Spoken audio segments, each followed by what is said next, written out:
आता एक अतिशय महत्त्वाची बातमी आहे। पाकिस्तानकडील अणुबॉम्ब हा अमेरिकेकरता धोका आहे।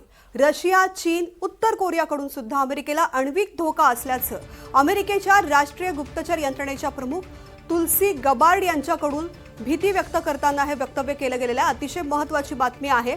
पाकिस्तानकडील अणुबॉम्बचा अमेरिकेसाठी धोका आहे असं वक्तव्य केलेलं आहे तुलसी यांनी। त्याबरोबरच रशिया, चीन, उत्तर कोरियाकडून सुद्धा अमेरिकेला आण्विक धोका असल्याचं त्यांचं म्हणणं आहे। अमेरिकेच्या राष्ट्रीय गुप्तचर यंत्रणेच्या प्रमुख तुलसी गबार्ड या भारतीय वंशाच्या सुद्धा आहेत आणि त्यांच्याकडून ही भीती व्यक्त केली गेली आहे। The IC assesses that Iran has previously demonstrated space launch and other technology it could use to begin to develop a militarily viable ICBM before 2035 should Tehran attempt to pursue that capability. However, these assessments will clearly be updated as the full impact of Operation Epic Fury's devastating strikes on Iran's missile production facilities, stockpiles, and launch capabilities is determined. आणि या संदर्भातली अधिक माहिती घेऊयात माझे सहकारी रामराजे शिंदे यांच्याकडून। रामराजे, एकीकडे आखाती युद्ध सुरू आहे, त्याच पार्श्वभूमीवरती अमेरिकेची यंत्रणा सगळ्याच गोष्टींसाठी, सगळ्या शक्यतांसाठी सज्ज आहे।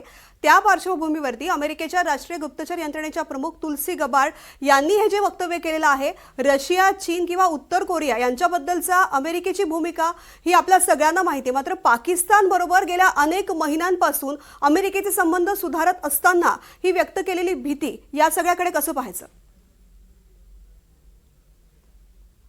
बिलकुल 2-3 मुद्दे यामध्ये आहेत। एक तर की अमेरिकेने जे मुद्दे सांगितलेले आहेत आणि त्यामधून पाकिस्तानवर सुद्धा संशय व्यक्त करण्यात आलेला आहे।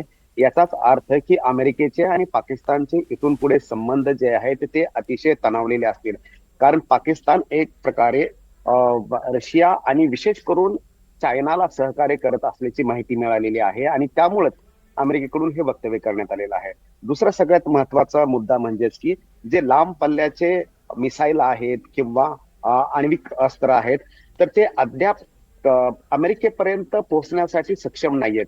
तर लांब पल्ल्याचे असे वेपन तयार करण्यावर भर द्यायला पाहिजे। आणि सगळ्यात तिसरा मुद्दा म्हणजे की युद्धाची स्ट्रॅटेजी जी असते ते आता सध्या इराण आणि चीनच्या आसपास युद्ध चालू आहे, म्हणजे की इराणवर अटॅक केला गेलेला आहे। त्यामुळं केवळ बॅटल ग्राउंड म्हणजे की युद्धाचं ठिकाण हे बदलावं लागेल, कारण जोपर्यंत इराण आणि या पट्ट्यामध्ये युद्ध चालेल तोपर्यंत सर्वात जास्त नुकसान आसपासच्या देशांचं आणि इराणचं होणार आहे।